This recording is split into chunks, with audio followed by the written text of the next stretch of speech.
Question में जो given है हम उसे पहले नोट डाउन कर लेंगे। तो सॉल्यूशन में लिखते हैं हम लेट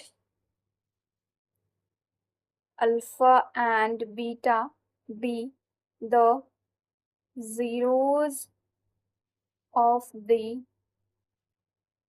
polynomial.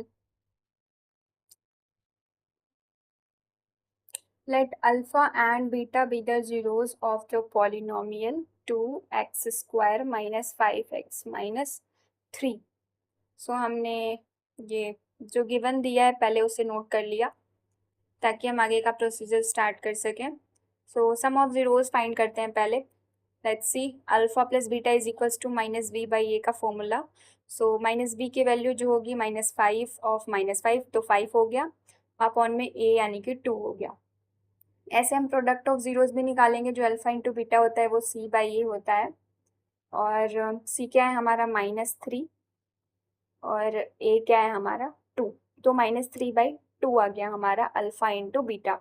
ऐसे हमने सम ऑफ जीरोस और प्रोडक्ट ऑफ जीरोस निकाल लिया। ये आपका फॉर्मूला होता है, आपको पता होना चाहिए। अगर आप एक क्लास 10th के स्टूडेंट हो, पॉलिनोमियल चैप्टर पढ़ रहे हो, क्वेश्चन सॉल्व करने बैठे हो, तो ये फॉर्मूला तो आपको आता ही होगा कि सम ऑफ जीरोस का फॉर्मूला होता है -b/a और प्रोडक्ट ऑफ जीरोस का c/a। तो लेट्स सी क्वेश्चन में बोल रहा था कि आपका जो वो जो सेकंड हमें क्वाड्रेटिक दिया था उसका जो जीरोस दिया था वो उसका डबल दिया था। तो हम उसे ऐसे लिख सकते हैं 2 अल्फा प्लस 2 बीटा या फिर 2 ऑफ अल्फा प्लस बीटा, क्योंकि वो डबल बोला था ना कि ये जो क्वाड्रेटिक दिया है 2x square minus 5x minus 3 उसके जीरोस का डबल इसका जीरोस होगा जो x square plus P x plus Q वाला क्वाड्रेटिक है।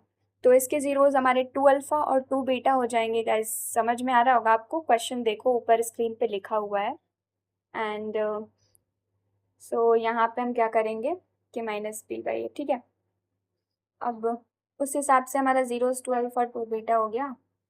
यहाँ पे भी उस हिसाब से हम लगाएंगे यहाँ पे क्या सम ऑफ जीरोस का फॉर्मूला जो कि हमारा -p आया है। तो हम इसे लिख सकते हैं 2 alpha plus 2 beta is equal to -p। So हम इसे इक्वेशन थर्ड मानेंगे। तो इक्वेशन फर्स्ट हो गया हमारा ये। और तो यहाँ पे हो जाएगा हमारा अल्फा इंटू बीटा 4 टाइम्स का मतलब कि ये 2 अल्फा इंटू 2 बीटा 2 बार था ना, एक 2 अल्फा था एक 2 बीटा था, 2 जीरोस थे। तो उससे हमारा निकल के आया जो आपका होता है c/a। तो c/a क्या है, उसमें c है q और 1 है a।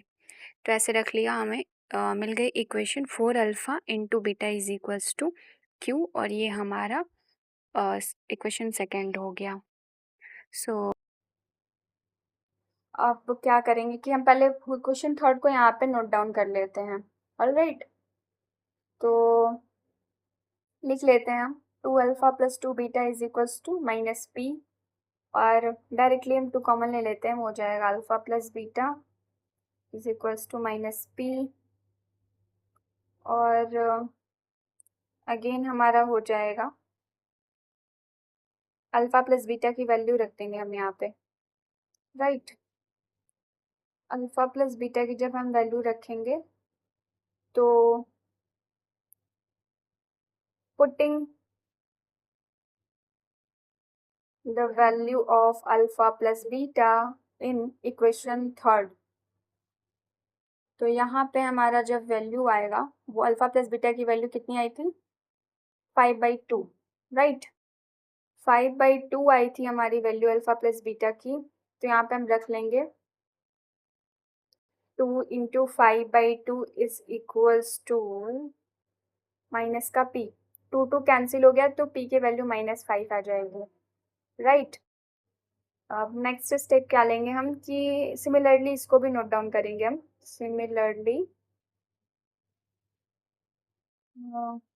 Put the value of alpha and beta in equation fourth. So यहाँ पे जब रखेंगे वैल्यू हम, सो यहाँ पे हम इक्वेशन फोर्थ में इक्वेशन सेकंड की वैल्यू यानी अल्फ़ा बीटा की वैल्यू पुट करने वाले हैं 4 alpha into beta is equals to q में, जो हमारा इक्वेशन फोर्थ आया था। सो यहाँ पे हम वैल्यू जब पुट करेंगे तो पहले हम लिख लेते हैं 4 alpha into beta is equals to q, यानी जो फोर्थ था। अब उसमें हम पुट करेंगे अल्फ़ा इंटू बीटा की वैल्यू जो सेकेंड में दे रखी है -3/2। -3/2 में जब पुट करेंगे तो 2 2 ज़ा 4 और कट के क्यू की वैल्यू -6 आ जाएगी।